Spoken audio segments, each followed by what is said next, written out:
Khairatabad MLA Danam Nagender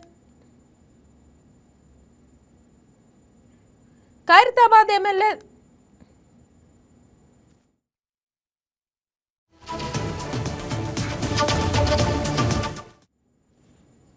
Khairatabad MLA Danam Nagender, station Ghanpur MLA Kadiyam Srihari ఈ ఇద్దరు party ఫిరాయింపు ఆరోపణలు ఎదుర్కొంటున్నారు.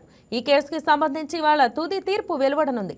స్పీకర్ గడ్డం ప్రసాద్ కుమార్ ఈ ఇద్దరు ఎమ్మెల్యేలపై ఏం నిర్ణయం ప్రకటిస్తారనేది ఆసక్తికరంగా మారింది.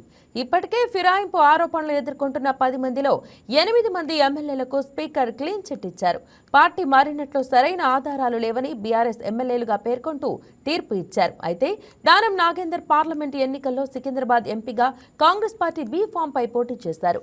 కాంగ్రెస్ ప్రచార కార్యక్రమాల్లో సైతం పాల్గొన్నారని బీఆర్ఎస్ ఆరోపిస్తూ అందుకు సంబంధించిన వివరాలను స్పీకర్ కు అందజేసింది. అదేవిధంగా ఎమ్మెల్యే కడియం సైతం తన కూతురుకు కాంగ్రెస్ నుంచి ఎంపీ టికెట్ ఇప్పించుకొని గెలిపించుకున్నారు. ఎన్నికల్లో ప్రచారం సైతం పాల్గొన్న వీడియోలను సైతం స్పీకర్ కు బీఆర్ఎస్ అందజేసింది.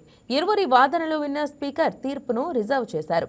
సుప్రీంకోర్టు మార్గదర్శకాల ప్రకారం ఈ నెల 12లోగా నిర్ణయాన్ని స్పీకర్ ప్రకటించాల్సి ఉండగా ఇవాళ తీర్పు ప్రకటిస్తారని సమాచారం. ఇద్దరిపై తీర్పు ప్రకటిస్తారా లేదా అనేది చూడాలి. ఇక తీర్పును మళ్లీ రిజర్వ్ చేస్తారా అనేది ఆసక్తికరంగా మారింది.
ఈ వీడియో మీకు నచ్చినట్లయితే లైక్ చేయండి, షేర్ చేయండి, మా ఛానల్కి సబ్స్క్రైబ్ చేయండి.